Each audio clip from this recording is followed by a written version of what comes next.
Hello everyone, আমি আলিশা। আর আজকে আমি চলে এসেছি একটা ছোট্ট মুভি রিভিউ নিয়ে। মুভিটা কি মুভি সেটা আই থিঙ্ক তোমাদের বুঝতে আর অসুবিধা হচ্ছে না। ইয়েস, সাইয়ার।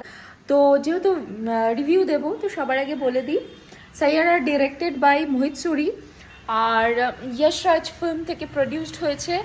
আর হিরোইনের নাম হচ্ছে গিয়ে অনিত পাড্ডা, আর হিরো হচ্ছে গিয়ে আহান পান্ডে, মানে হচ্ছে আলানা পান্ডের কাজিন। এবার আসি সিনেমার স্টোরিতে। সো সিনেমাটা হচ্ছে একটা গিয়ে আপাতমস্তক লাভ স্টোরি, একটা পিওর লাভ স্টোরি। তো টিনেজ বা যারা কলেজ গোয়িং বা যারা কলেজ থেকে জাস্ট পাস আউট করেছো, যারা প্রেমে ছ্যাঁকা খেয়েছো বা যারা প্রেমে খুব সাকসেসফুল, প্রত্যেকের কাছে কিন্তু আর এই মুভিটা খুব ইন্সপায়ার্ড মুভি হতে চলেছে বা হয়ে গেছে। আর এর মানে কিন্তু এটা নয় যে যারা একটু বয়স্ক তাদের এই মুভিটা দেখতে গিয়ে খুব একটা এন্টারটেনিং লাগবে না, না সেরকম কিছুই না। সবাই এই মুভিটা দেখতে যেতে পারবে এবং সবাই যাচ্ছে। সব থেকে বড় ব্যাপার হচ্ছে যেটা মুভিটার যে অ্যাক্টিংটার কথা একটু আসি। Both are very fresh face, যেই কারণে হয়তো আমার মনে হচ্ছে পার্সোনালি সেই কারণে হয়তো অডিয়েন্সরা অনেক বেশি অ্যাকসেপ্ট করেছে, কারণ দেখে একটা সময়ের পরে মনে হচ্ছিল যেন একটা রিয়েল লাভ স্টোরি আমরা দেখছি।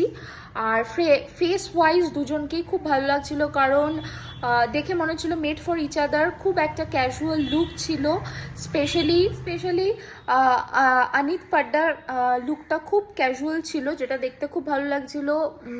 হিরোর লুকটা খুব কুল অ্যান্ড ড্যাশিং ছিল, যেটাও খুব ভালো লাগছিল। আর হচ্ছে গিয়ে অ্যাক্টিং ওয়াইজ আহান পান্ডে অনেক বেটার ছিল। অনিত পাড্ডার আরেকটুখানি ডায়লগ হলে আরও একটু বেশি ইনহ্যান্স করতো।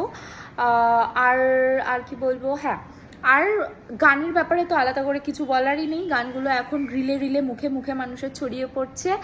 আর হচ্ছে গিয়ে যারা ভাবছো এখনও দেখতে যাবে কি যাবে না, তাদেরকে বলবো ডেফিনেটলি দেখতে যাও। অনেক দিন পরে একটা ভালো সিনেমা বলিউডে এসছে, দেখতে যাওয়া একদম উচিত।